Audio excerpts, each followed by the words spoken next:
nazwisko Wajda idzie z Węgier. I to jest może zabawne, ale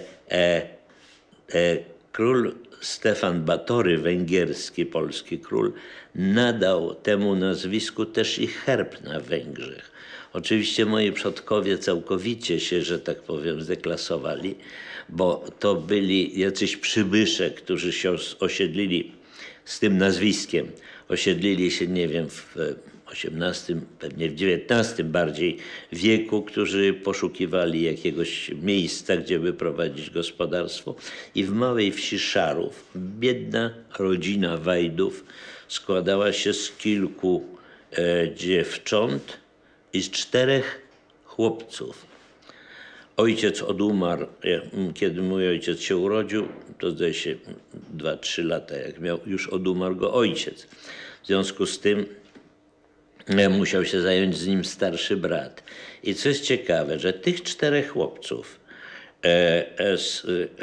w jakiś sposób to jest droga ze wsi do polskiej inteligencji. Najstarszy brat został dyrektorem kolei w Krakowie. Skończył gimnazjum krakowskie. Mój ojciec skończył gimnazjum tylko dzięki stryjowi, który wziął go z tej biednej wsi i utrzymywał. A trzeci z moich stryjów, ponieważ źle się uczył z matematyki, uznano, że nie będzie się uczył, bo nie zdał egzaminu z matematyki i został majstrem ślusarskim. Wysłano go do Wiednia na praktykę, wrócił z powrotem i założył duży warsztat ślusarski. Szczycił się zawsze tym, że on zrobił bramę do hangarów na lotnisku w Krakowie. To było jego największe życiowe osiągnięcie. Ja w czasie wojny, jak się ukrywałem, uciekałem z Radomia, właśnie pracowałem w tym warsztacie, więc dobrze stryja poznałem od tej strony. Także to było 3, a 4, najmłodszy, który umarł szybko, był wielkim.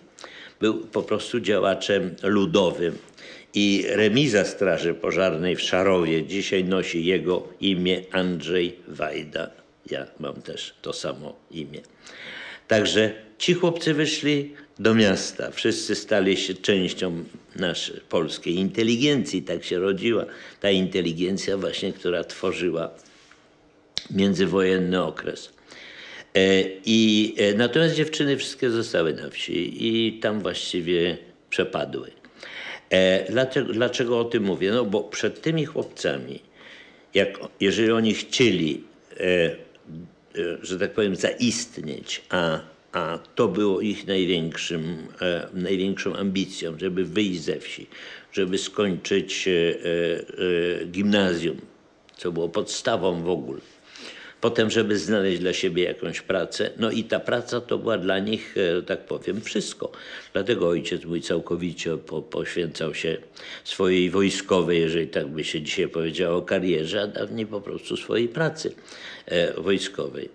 I tak widziałem też i moich stryjów. I może właśnie ta energia, chęć pracy i ta jakby potrzeba odpowiadania za samego siebie, nie szukania żadnych wytłumaczeń, że gdzieś ktoś może kierować moim życiem. To jest to, co od 13 roku życia na pewno było dla mnie jakby wskazówką. Rozumiałem, że teraz stoję na własnych nogach, na nikogo nie mogę liczyć. Jeżeli chcę dojść, jeżeli chcę się wyrwać, tak jak mój ojciec się wyrwał z małej wioseczki, tak ja chciałem się wyrwać z takiego miasta jak Radom, bo tam mój ojciec właśnie w 72. Pułku Piechoty od 1935 roku był adiutantem dowódcy pułku. Nie myślałem o tym, żeby zostać w Radomiu. Myślałem o tym, żeby jechać do Krakowa, bo chciałem studiować w Akademii Sztuk Pięknych.